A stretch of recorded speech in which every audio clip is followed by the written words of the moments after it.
सो hi everyone, मेरा नाम है नमित कपूर और मैं आप सबका स्वागत करता हूँ वन स्टॉप एमसीए की एक नई, एक शानदार और एक कमाल वीडियो में। तो उसके आज मेरे साथ है गौरव भाई, जिनकी निम्स 2021 के अंदर ऑल इंडिया रैंक आई है 253। इनको एनआईटी वाराणसी अलॉट हुआ है। तो यार, ये आज आपको अपनी पूरी जर्नी बताने वाले हैं कि कैसे ये एक एवरेज स्टूडेंट से एक टॉपर स्टूडेंट बने। तो यार, इस इंटरव्यू को बिल्कुल भी स्किप मत करना और इसकी कोई भी बात को बिल्कुल मिस मत करना, क्योंकि आज आपको बताएंगे कि जो आपको कॉमन डाउट रहता है कि एक मॉक के अंदर नंबर नहीं आ रहे, तो कैसे इन्होंने भैया 280 मार्क्स से 820 मार्क्स तक की जर्नी कंप्लीट करी, कैसे इतने इतने मॉक दे दे के उतना करके इतने अच्छी जगह पे पहुंचे। तो स्टार्ट करते हैं गौरव भाई की क्विक इंट्रोडक्शन से। सो हाय गौरव भाई। So hello Via. So hello everyone. My name is Gaurav Maudi and I have done my BCA from Jamia Hamza University and I have secured All India rank 253 in NIMSA 2021. सो गौरव भाई, जैसे तुमने मेरे को बताया कि तुमने जामिया हमदर्द कॉलेज से BCA करी है, तो तुम्हारे को निमसेट एग्जाम के बारे में कब पता लगा और तुमने कब ये प्लान करा कि तुम एमसीए करोगे? निमसेट के बारे में तो मेरे को पता तो फर्स्ट ईयर से ही था, लेकिन उस समय मैं श्योर नहीं था कि मुझे निमसेट देना कि नहीं देना। उस समय मेरे को लगता था कि एनआईटी मिलना बहुत मुश्किल है और मुझे जैसे एवरेज स्टूडेंट को कैसे मिल पाएगा। तो उस समय मेरा ये प्लान तो ये था कि मैं वहाँ से बीसीए खत्म करने के बाद एमसीए मैं आईपी से कर लूँ, क्योंकि उस समय आईपी का दूसरा एग्जाम होता था। लेकिन जब 2020 में लॉकडाउन हुआ तो लॉकडाउन के शुरू के 2-3 महीने तो मैंने ऐसे वेस्ट कर दिया, लेकिन फिर मुझे लगा जुलाई में कि अब टाइम है, अगर मैं अभी से प्रिपरेशन करूँ तो हो सकता है कि मैं निमसेट क्रैक कर लूँ। इसलिए मैंने फिर जुलाई 2020 में मैंने निमसेट के लिए कोचिंग लेना स्टार्ट करा। तो लेकिन उस समय मेरे मतलब पूरा शेड्यूल बिगड़ चुका था, मेरी पढ़ाई की आदत छूट चुकी थी क्योंकि लॉकडाउन की वजह से 3-4 महीने का गैप आ गया था। तो मेरे से पढ़ाई तो बिल्कुल नहीं हो पा रही थी। तो उस समय तो मैं जो मेरी कोचिंग क्लास होती थी वही लेता था और जो उनके असाइनमेंट मिलते थे वही करता था। और ये दिन के डेली मतलब मुश्किल से 2-3 घंटे हो पाते थे और ऐसा मेरे साथ बहुत मंथ तक चला। लेकिन जब फिर हमारा रिजल्ट आया 2020 वालों का रिजल्ट आया नहीं सकता, तो मैंने देखा कि फिर सीनियर्स के इंटरव्यू देखे, मैंने देखा कि उन्होंने अच्छा स्कोर कर रखा है, उनके उनके टिप्स लिए, उनसे उनको फॉलो किया।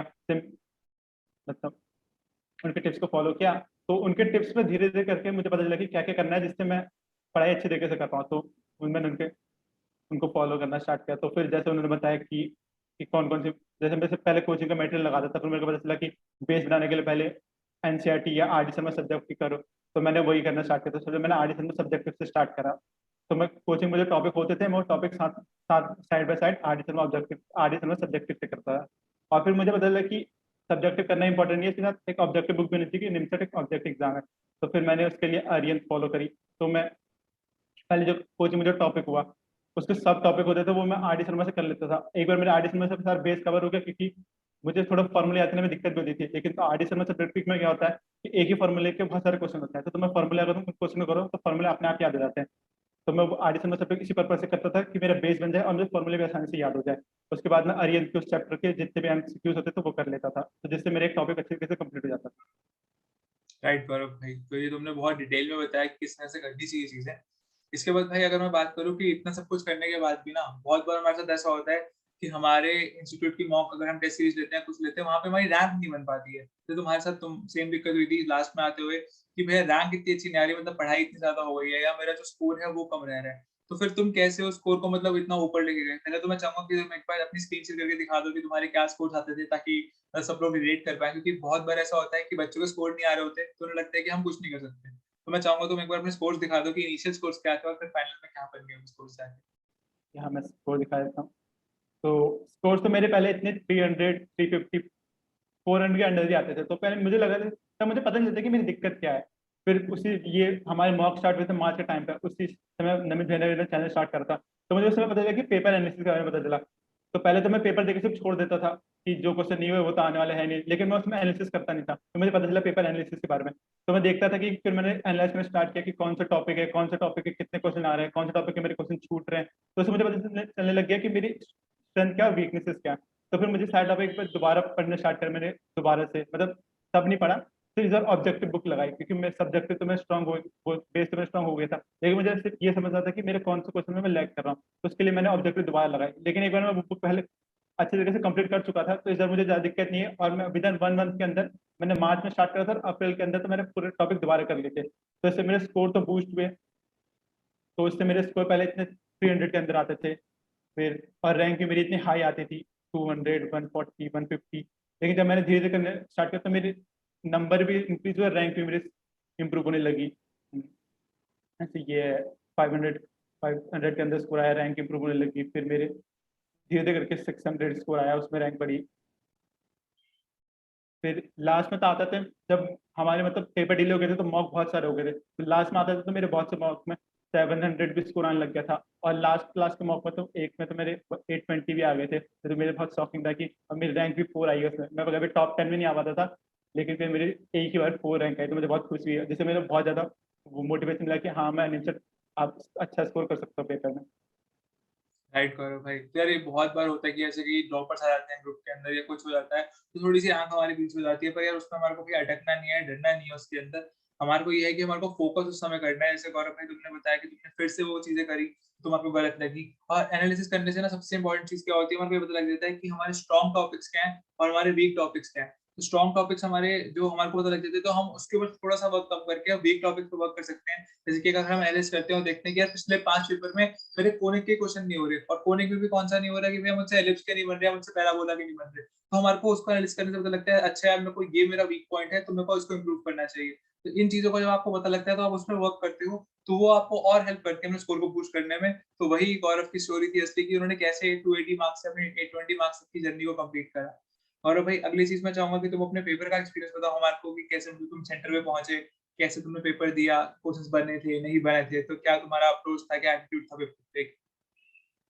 तो सेंटर मेरे से थोड़ा घर से दूर पड़ा था, तो मेरे मैं दिल्ली में था, मैं सेंटर में रहता फरीदाबाद, तो 2 घंटे दूर दिखाया था मेरे घर से। तो मैं एक दिन पहले ही चले गया था, वहाँ मेरे रिलेटिव रहते थे, उनके घर से सिर्फ 20 मिनट दूर था सेंटर। तो सेंटर की रिपोर्टिंग में तो 7 बजे बोला था, तो मैं 7:15 तक पहुँच गया था। और उन्होंने 7:30 तक हमारी एंट्री करवा दी थी, तो मैं वहाँ पर 1 डेढ़ घंटा बैठा रहा। तो वहाँ बैठ के मैंने अपना कुछ काम करा कि हाँ, कि मैंने सारी तैयारी कर ली है, मुझे बिल्कुल पैनिक नहीं करना और पेपर अच्छी तरीके से करना है। तो वही मैं 1 डेढ़ घंटा ये सोचता रहा, फिर जितने मैंने फॉर्मूले पढ़े थे उनको थोड़ा बहुत रिवाइज करने लगा, फिर लेकिन मैं सोचा नहीं, अगर मैं अभी ये सब रिवाइज करूंगा तो मैं पैनिक कर जाऊंगा पेपर के टाइम पे, इसलिए मैंने बिल्कुल अपने सही माइंड को बात। बिल्कुल कूल रखा, बिल्कुल बिल्कुल सही बात शांति कही से भाई। बैठा रहा, सिर्फ स्क्रीन की तरफ देखता रहा, लेफ्ट राइट कुछ नहीं देखा, ना किसी से बात करी, और बिल्कुल अपने माइंड को पीस में रखा कि बिल्कुल हड़बड़ाना नहीं है, पेपर आएगा तो पेपर करना है बस। जब पेपर आया तो स्टार्टिंग के पेपर में अनएक्सपेक्टेड था, लेकिन स्टार्टिंग के 2 क्वेश्चन बने नहीं, लेकिन मैं बिल्कुल पैनिक नहीं करा, मुझे पता था कि इसके आगे क्वेश्चन बनने ही बनने। जब मैंने पहली बार पेपर करा तो मेरे मतलब फर्स्ट राउंड जो मैंने करा तो उसमें मेरे बन गए थे 50 क्वेश्चन बन गए थे, लेकिन मैंने देखा कि टाइम बहुत लग गया इसमें, मेरे लगभग 70 मिनट्स लग गए थे 50 क्वेश्चन करने में। तो मैंने सोचा कि तो चलो पहले मैं सेकंड चाहूंगा राउंड। कि गौरव भाई सेक्शन वाइज बताओ ना, तुमने कौन सेक्शन को पहले करा, कौन सेक्शन को बाद में करा? हाँ, तो मैं पहले मैथ्स करी, फिर एलआर करी, फिर कंप्यूटर करी, और इंग्लिश मैंने लास्ट के लिए छोड़ रखी थी क्योंकि 70 मिनट हो चुके थे, इसलिए मैं इंग्लिश का टाइम देना नहीं चाहता था। तो एक बार मैं दोबारा राउंड 2 के लिए आया, फिर मैं तो वही मैंने मैथ्स से करे, फिर एलआर करे। और कंप्यूटर में तो अनएक्सपेक्टेड से आया था, थ्योरी बेस्ड क्वेश्चन ज़्यादा आ गए थे, तो वो तो मुझे इतना आता नहीं था, तो मैंने कंप्यूटर नहीं करा, फिर मैंने मैथ्स और एलआर करा। फिर मैंने लास्ट में जब मेरे पास 20 मिनट बचे थे, मैं सेकंड राउंड भी कंप्लीट कर चुका था, थर्ड राउंड भी कंप्लीट कर चुका था मैथ्स एलआर में ही। उसके बाद मैं इंग्लिश पे गया, तो इंग्लिश में मैंने देखा कि बहुत बड़े पैराग्राफ आ गए, क्वेश्चन बहुत ज़्यादा ट्रिकी थे, तो मैं तो समझ गया कि इंग्लिश तो मैं कर नहीं पाऊंगा, तो इसलिए मैं दोबारा मैथ्स पे आया, जितने मेरे से मैथ्स के क्वेश्चन बने वो मैंने करे, तो मेरे उसके बाद भी मतलब 2 क्वेश्चन तो बन गए थे। तो मेरे जो टोटल क्वेश्चन बने थे वो थे 71, मैंने मैथ्स में 35 अटेम्प्ट करे थे, एलआर में 32, और कंप्यूटर में 4, और इंग्लिश में मैंने एक भी अटेम्प्ट नहीं करा था। तो मैथ्स में मेरे 35 में से 32 राइट थे और 3 रॉन्ग थे, एलआर में मेरे 32 में से 30 राइट थे, 2 रॉन्ग थे, और कंप्यूटर में मेरे 4 में से 1 रॉन्ग था और 3 राइट थे।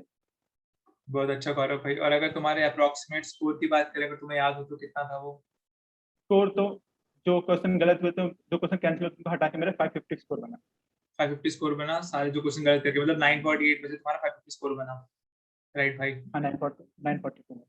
राइट। तो यार आपने जैसे पूरी जर्नी सुनी, तो यही होता है अगर आप एक पेपर का अप्रोच और एक एटीट्यूड समझ के जाते हो पेपर के लिए, कि जैसे गौरव भाई क्लियर थे कि अगर उनसे एक दो क्वेश्चन नहीं बने, फिर वो हो सकता है एक दो क्वेश्चन टफ हो, पर आगे के क्वेश्चन जरूर बनेंगे, क्योंकि निमसेट एक ऐसा ही एग्जाम है कि उसमें इतनी सारी टफ चीजें नहीं पूछी जाएंगी तुमसे, कि मतलब अगर तुमसे एक क्वेश्चन, दो क्वेश्चन, तीन क्वेश्चन, चार या पांच क्वेश्चन भी नहीं बने, तो अगर तुम छठे क्वेश्चन के ऊपर एक काम और एक पीस माइंड से जाते हो, उसको अटेम्प्ट करते हो सकता है तुमसे उसके बाद लगातार क्वेश्चन बनने लगेंगे। तो यही चीज होती है एक अप्रोच और एक एटीट्यूड पेपर को लेके।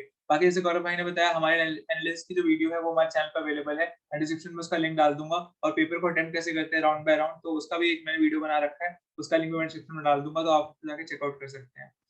तो गौरव भाई अब मेरा लास्ट क्वेश्चन यही होगा कि तुम जो अब जूनियर्स आने वाले हैं, जो सेल्फ स्टडी कर रहे हैं, उनको क्या टिप्स देना चाहोगे कि भैया वो कैसे प्रिपेयर करें, और कितना important role previous year papers play करते हैं फॉर द प्रिपरेशन ऑफ एमसीट? तो प्रीवियस ईयर तो बहुत ज़्यादा इंपॉर्टेंट रोल प्ले करते हैं, क्योंकि प्रीवियस ईयर से एक आध क्वेश्चन तो हर साल आ ही जाते हैं। इस साल 2021 में 2 क्वेश्चन आए थे, उससे पहले तो 3-4 क्वेश्चन भी आए हैं, तो प्रीवियस ईयर तो इंपॉर्टेंट है। और ये बात एनालिसिस की, तो वो तो बहुत इंपॉर्टेंट है, हर पेपर का एनालिसिस करो, तो उससे मतलब तुम्हारा स्कोर बूस्ट होगा, तुम्हें खुद रिजल्ट दिखेगा। 1-2 वीक में दिखेगा रिजल्ट कि तुम्हारा स्कोर बूस्ट हो रहा है और तुम्हारी रैंक भी इंप्रूव हो रही है। और अगर जूनियर से टिप्स की बात करें तो मैं टिप्स ये देना चाहूँगा कि एक बुक फॉलो करो, आरडी शर्मा सब्जेक्टिव के अलावा जो ऑब्जेक्टिव में एक ही बुक फॉलो करो, उसी को 2-3 बार करो, तो तुम्हारा मतलब कमांड बैठेगा उसमें। सेम क्वेश्चन रिपीट करोगे तो क्वेश्चन पैटर्न में समझ आएगा, क्वेश्चन ध्यान भी रहेंगे। अगर अलग अलग करोगे तो ज़्यादा फायदा नहीं हो पाएगा। और एक फार्मूला कॉपी बना लो। ये गलती मैंने करी थी कि मैंने फार्मूला कॉपी नहीं बनाई थी, तो मुझे फार्मूला रिकॉर्ड करने में दिक्कत आती थी, तो मैंने लास्ट में जाके फार्मूला कॉपी बनाई ली थी, उससे बहुत ज़्यादा हेल्प हुई थी। तो मैं सुबह उठते ही एक बार फार्मूला कॉपी पढ़ लेते थे। स्टार्टिंग में लगता था कि टाइम लगता था सारे फार्मूले पढ़ने में, लेकिन बाद में आते आते 10 मिनट के अंदर तुमको सारे फार्मूले रिवाइज कर लोगे, तो बहुत ज़्यादा बेनिफिशियल होता है कि लास्ट में हमसे मॉक देते हैं, उसमें फार्मूला इंपॉर्टेंट होते हैं कि क्वेश्चन तो तुम बहुत ज़्यादा पहले प्रैक्टिस कर चुके हैं, उसमें फार्मूला नहीं भूलने, तो उसके लिए फार्मूला कॉपी बना लो, उससे बहुत ज़्यादा फर्क पड़ेगा। राइट गौरव भाई, तो ये बहुत सारी वैल्यूएबल टिप्स दी हैं गौरव भाई ने आप सबको, और इन सब टिप्स को आप लोग नोट भी कर सकते हो, और खुद से अगर आप डेली लाइफ में फॉलो करोगे तो फिर आपको भी ऐसा होता है कि भाई पेरेंट्स सबके बोलते हैं, गौरव भाई को भी मेरे को लगता है पेरेंट्स से बहुत बोला होगा कि पढ़ते नहीं हो, ये नहीं करते हो।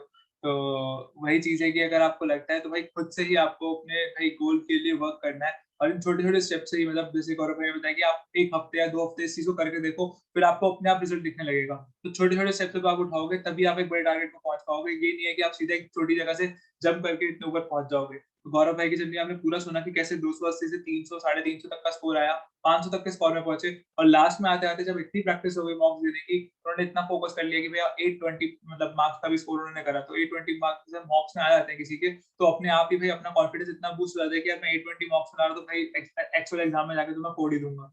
तो थैंक यू सो मच गौरव भाई, इतने अच्छे एक्सपीरियंस को शेयर करने के लिए हमारे साथ में। बच्चों को इससे जरूर हेल्प मिलेगी। बाकी मैं गौरव भाई का लिंक्डइन का उनका जो लिंक है वो डिस्क्रिप्शन में डाल दूंगा, किसी को भी गौरव भाई से कनेक्ट करना हो, कोई भी बात करनी हो तो वो कर सकते हैं। All the best everyone, thank you so much Gaurav. Thank you भैया मुझे बुलाने के लिए। Most people take the easy road and wonder why they don't reach their goals. There's too much traffic on it. But me, I take the growth road. It's empty, it's an uphill battle, but that's how I want it. Most people give up, they say life's too tough.